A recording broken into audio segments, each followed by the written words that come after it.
Bonjour, Olivier Andrieux, Bonjour. comment allez-vous? Ah ben, ça va très bien, merci.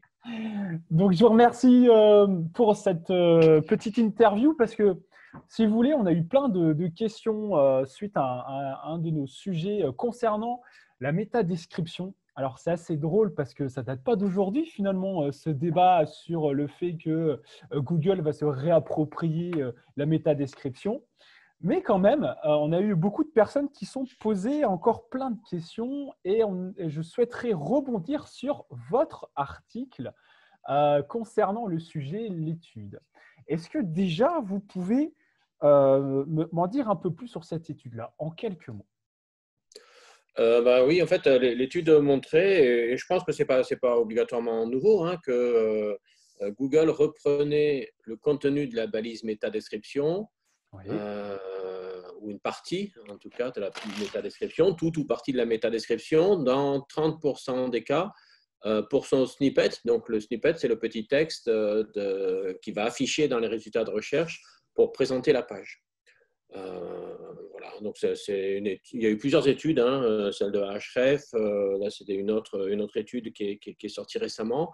oui, Mais toutes les études parfait. ressortent à peu près les mêmes chiffres sur ces 30% de snippets qui reprennent la métadescription. D'accord. Donc, il n'y a plus de surprise. Google se réapproprie bien, du coup, la métadescription. Alors, par contre, parce que c'est vrai qu'on peut se poser la question, c'est quand même toujours dans un but positif d'améliorer, du coup, on va dire, le clic. S'il se réapproprie finalement la métadescription, c'est toujours pour que ça soit plus pertinent auprès des différents utilisateurs. Oui, en fait, il peut y avoir des tas de raisons pour lesquelles Google ne prend pas la métadescription. Euh, Ça peut être parce qu'elle est trop courte, par exemple. En dessous de 50 signes, souvent, ce n'est pas pris en compte. Euh, Ok. et on voit assez souvent des balises métadescription courtes. Alors, parfois, il n'y a pas de balise métadescription, hein, ça arrive très souvent, beaucoup plus souvent qu'on ne l'imagine. Donc, Ouais. évidemment, là, il va pas apprendre quelque chose qui n'existe pas. Ce qu'on voit aussi souvent, c'est des métadescriptions qui ne sont pas vraiment pertinentes, soit la même balise dans toutes les pages ou dans un bon nombre de pages. Donc, ça ne décrit pas le contenu de la page. Donc, Google estime que ce n'est pas intéressant. On le voit aussi très souvent, hein. Normalement, une page web doit avoir une balise title et une balise métadescription spécifique, originale et différenciante par rapport aux autres. Donc, c'est un travail qui doit être fait. Mhm. Donc, ça fait déjà pas mal de cas. Et un des cas principaux aussi est le fait qu'il faut que pour que Google reprenne la métadescription dans son snippet, il faut que la métadescription contienne la requête de l'internaute. Donc, si cette requête, alors ce n'est pas un critère de pertinence, hein, c'est pas ça, la métadescription ne permet pas d'être mieux placée. Par contre, elle ne sera pas affichée dans la plupart des cas si elle ne contient pas la requête. Et comme des requêtes, il peut y en avoir pour une page web donnée, il peut y en avoir enfin, le nombre est infini, hein, potentiellement. Effectivement, s'il n'y a pas la requête, Google va prendre du texte dans la page, en fait, Alors, qui contient la requête. et du coup, il y avait un beau commentaire à un moment donné sur votre post LinkedIn concernant le sujet quand vous avez partagé ça. J'ai trouvé ça vraiment intéressant que les gens se posent cette question. Peut-être que pour vous et moi, ça paraît anodin, mais vraiment, du coup, est-ce que c'est toujours utile d'écrire une métadescription? Ah, bien sûr, hein, il reste Et 30%, pourquoi? c'est énorme, Et hein. pourquoi?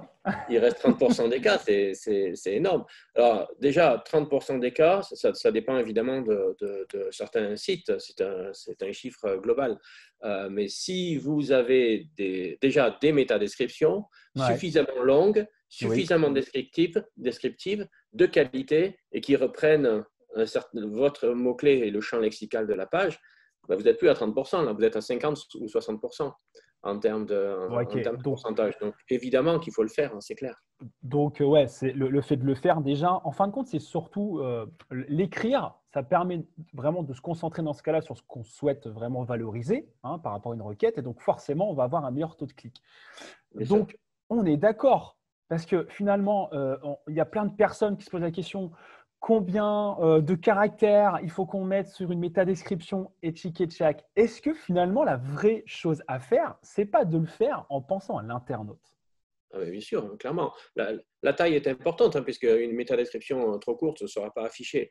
Et on voit souvent comme taille 150-160 signes, ce qui, à mon avis, est une erreur. Hein. Il faut faire beaucoup plus long. Hein. Il faut faire 200 à 300 signes, 200 à justement 300 signes que vous dites. Ah ouais, d'accord, ouais, ok. pour donner du grain à moudre à Google, pour qu'il ait un espace et un champ lexical plus large, pour qu'il puisse mieux choisir le texte qu'il va afficher. D'autant plus que plus la requête est longue, plus la requête a de mots-clés, plus le snippet est long et peut aller jusqu'à 320 signes. Donc, autant donner à manger et à digérer à Google pour remplir ce snippet. Hein. Tapez des requêtes de 5 ou 6 mots-clés, vous verrez que le snippet, il est sur 4 lignes au lieu de 2 lignes. Ah Donc, ouais, ouais, allez-y. d'accord. Donc, proposer des métadescriptions longues, ça donne plus de possibilités et ça marche mieux en général.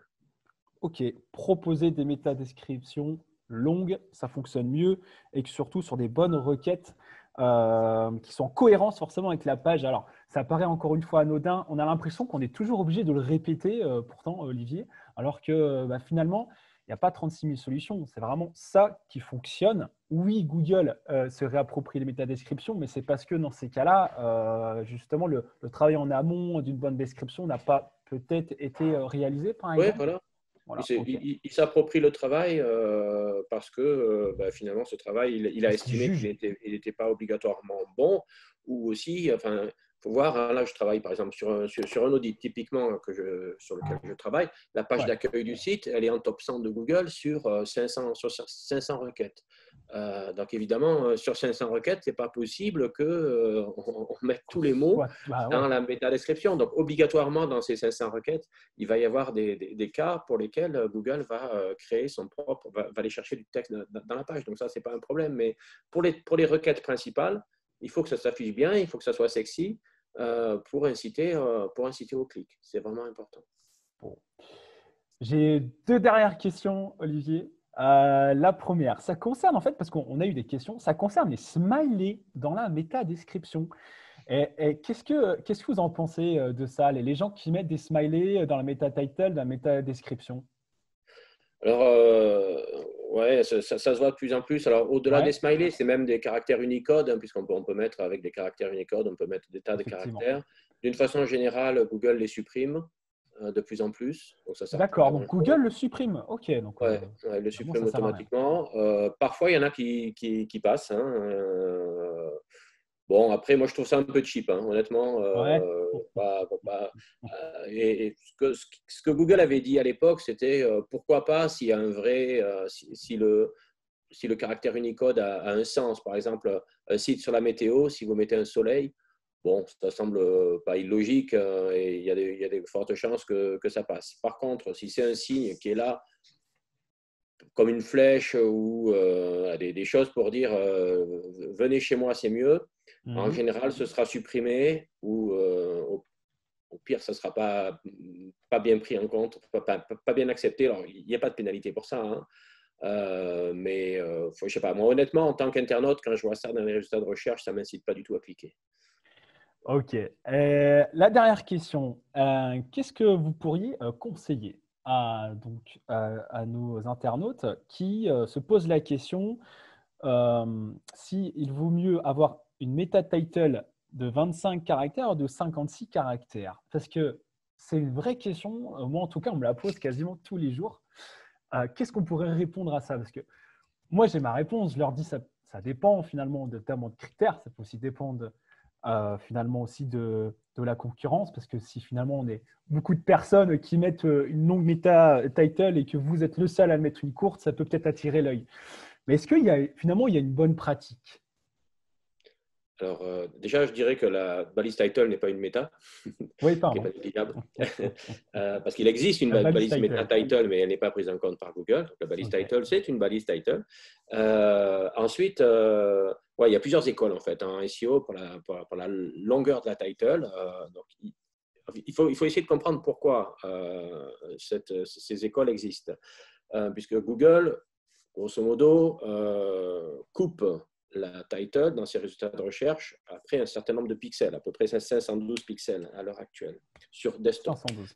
Euh, donc, le I prend peu de pixels en largeur, le M prend plus de pixels en largeur. Donc, ça dépend des lettres qui sont utilisées dans le title pour le nombre de signes. En gros, ça fait quelque chose comme 60 ou 70 signes, je crois, qui sont affichés. Alors après, les gens disent, pour que tout le title soit affiché, on va faire des titles de 60 à 70 signes, ou moins.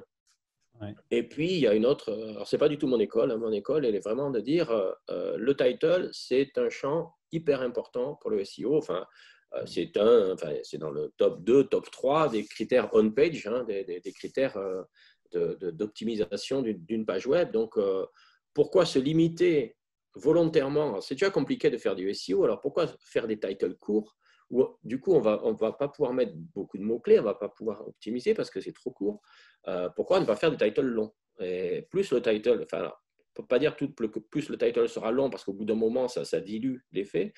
Mais je suis largement pour des titles plutôt longs. Et en fait, mon standard, entre guillemets, en tout cas la façon dont je travaille, c'est de travailler sur des titles qui font entre 7 et 10 mots qui ont un sens. C'est-à-dire, je vais enlever de ce comptage les articles, les conjonctions de coordination, tout ce qu'on appelle les stop words, les mots vides en français, pour avoir entre 7 et 10 mots. Je pense qu'une balise title entre 7 et 10 mots est plutôt bien optimisée pour le SEO. Par contre, effectivement, elle sera systématiquement coupée dans les résultats de recherche. Il y aura les 3 petits points à la fin. Mais moi, je trouve que ces 3 petits points, c'est une sorte de call to action aussi qui n'est pas négligeable et qui peut inciter aussi au clic. Comme s'il y avait une histoire en fin de compte. Voilà, cliquez là, il y en a un petit peu plus. Donc, bien sûr, toute la balise est lue par Google pour son algorithme. Et il y en a un petit peu plus que sur un title de 2 ou 3 mots. Je trouve que ça marche mieux. Et il y a une certaine logique à faire ça. Alors, c'est assez intéressant ce que vous venez de me dire parce que vous parliez plus de pixels finalement, de caractères. C'est vrai que nous, chez Cocolize, on l'a directement imbriqué. On parle plus justement de pixels que de caractères. Donc, vous avez fait une belle transition du coup parce que vous avez en plus expliqué finalement la différence entre caractères et pixels parce qu'il y a des lettres qui prennent plus de pixels que de caractères. Ouais. Même au-delà, on parle plus souvent de signes. Les signes, c'est caractère, espace compris. Ok, caractère et espace compris, signe. Voilà, okay. Pour avoir un peu le même standard de comptage, que tout le monde ait le même standard de comptage. Écoutez, Olivier, un grand merci en tout cas à vous pour cette petite interview sur le sujet de la métadescription. On voit que vous maîtrisez tellement le sujet que les chiffres, vous les connaissez. En plus, vous avez tellement d'exemples que finalement, vos exemples sont très bons à prendre pour nos différents internautes. Un grand merci, Olivier, en tout cas, pour cet échange. Je vous en prie. Merci. À très vite. Bonne optimisation. Merci. À bientôt. Au revoir.